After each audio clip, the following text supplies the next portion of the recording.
Vamos fazer contato agora com o jornalista André Rossi, direto de Tóquio. Bom dia, André. Bom dia para você aí, Glauco. Como vai? Tudo bem? Tudo certinho. E aí, já começou a cerimônia de abertura dos Jogos de Tóquio?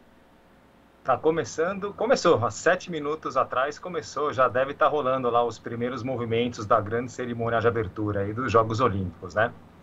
A cerimônia que esse ano vai ser bem esvaziada. A gente já falou um pouco aqui sobre isso, né? Não vai ter público, não vai ter praticamente ninguém ali, só alguns convidados, acho que são menos de 1.000, né, convidados que vão participar. E eles tiveram também algumas baixas aí, né? Algumas baixas nos últimos dias, referente ao staff, vamos dizer assim, né? As pessoas que trabalham lá e por motivos bem chatos, né? Um foi um diretor de criação, né? Que ele foi demitido ontem, se salvo engano. Me perdoa se eu me confundia com os tempos, porque eu ainda não me adaptei 100% com o fuso, né? Mas esse diretor de criação, chamado Kentaro Kobayashi, ele era um dos principais nomes ali, né, de todo o show que eles vão apresentar, e ele acabou saindo, né, sendo afastado porque pescaram lá um vídeo dele na década de 90, que ele fazia algumas gozações, né, desdenhava do Holocausto judeu na época da Segunda Guerra. E puxaram isso aí na véspera e ele precisou sair ou foi demitido.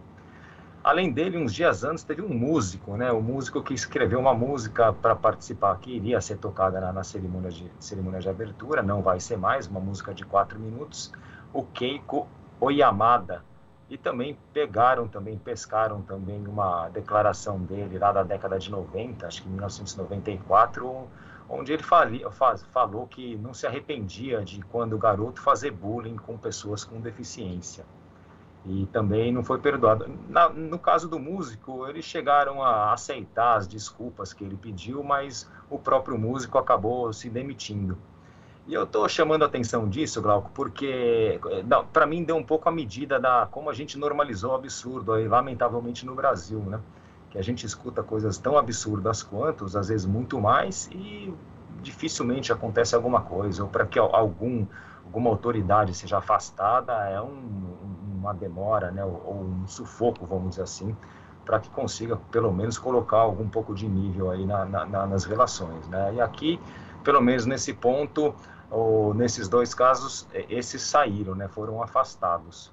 Só um último ponto a respeito disso, né, o Shinzo Abe, que foi o primeiro-ministro durante todo o processo de organização dos Jogos Olímpicos, era esperado para participar, mas ele também, infelizmente, não vai, ele tem problemas de saúde, e esperava-se que ele pudesse comparecer como homenagem, mas infelizmente não vai conseguir ir. Para quem viu os Jogos Olímpicos do Rio, o Shinzo Abe era aquele japonês que saiu do buraco, né, no final da cerimônia de encerramento da Rio 2016, vestido de Mario, com o chapeuzinho de Mario. Então ele também não vai poder passar. Agora, infelizmente, a Covid continua sendo notícia também nesses Jogos Olímpicos de Tóquio. A cada dia temos aumento no número das estatísticas, né, de contaminações de pessoas que estão relacionadas à organização dos Jogos e mesmo atletas que acabam se contaminando com a Covid-19. O que você tem de novo a esse respeito, André? Era inevitável, né? Todo mundo sabia, né? Não tem como evitar, por mais que hajam protocolos. E eu sou testemunha, há muito protocolo, há muita preocupação com isso. Para vocês terem uma ideia, hoje, não sei se vocês repararam, estou num cenário diferente, é que eu estou na minha casa, a casa que a gente está hospedado aqui. E estou de máscara, né? Apesar de eu estar sozinho aqui no meu quarto, estou de máscara, porque esse é um dos protocolos, né? Para usar máscara sempre, eu até durmo de máscara aqui, né? Mas é inevitável. Então, de fato, os números aumentaram, né? Na quarta-feira eu trouxe 79 casos de Covid ligado aos jogos. Hoje, o número oficial hoje já são 110, sendo 54 pessoas de fora do Japão e 56 moradores e 13 atletas. Pela cidade também, né? Pela cidade de Tóquio também está crescendo, ou crescendo não, em patamares altos, ele está sempre acima de 1.000. Chegou a quase 2.000 ontem e o número de hoje são 1.300 mais ou menos, de casos, né? Sempre bom deixar claro, né? Porque a nossa realidade é completamente diferente aí no Brasil. Mas eles, para você ter uma ideia, a intenção deles é que o número baixasse para menos de 300 na época dos jogos, né? Então, nesse caso, infelizmente, foi um fracasso. Agora, os jogos já começaram mesmo antes da cerimônia de abertura. Você comentou aqui o dia da estreia da seleção feminina de futebol. Também tivemos ontem a seleção masculina e participações individuais em outras modalidades também, né? Ontem eu acompanhava ali um pouco antes de dormir as competições de remo, single skiff, inclusive, né? Aquele marco longo ali, que é justamente a oportunidade que a gente tem, né, André, de ver outras modalidades que não o futebol, que é tão dominante na TV e também no rádio, enfim, nos meios de comunicação brasileiros. Então, como é que foi esse início de participação brasileira e o que a gente tem aí hoje nesses termos, André?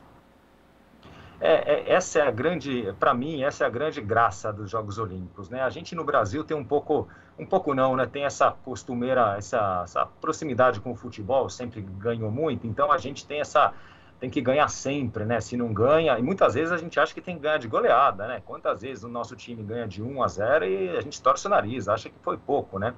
Na Olimpíada, nos esportes olímpicos, não é bem assim. São dezenas de milhares de atletas competindo e muito pouca gente consegue a medalha.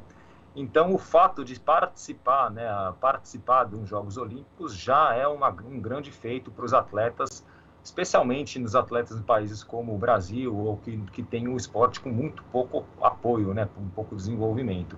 Então, a gente fala dos resultados, a gente vai falar, poxa, mas ficou lá em 34º lugar, mas é um feito considerável, não dá para a gente simplesmente ignorar.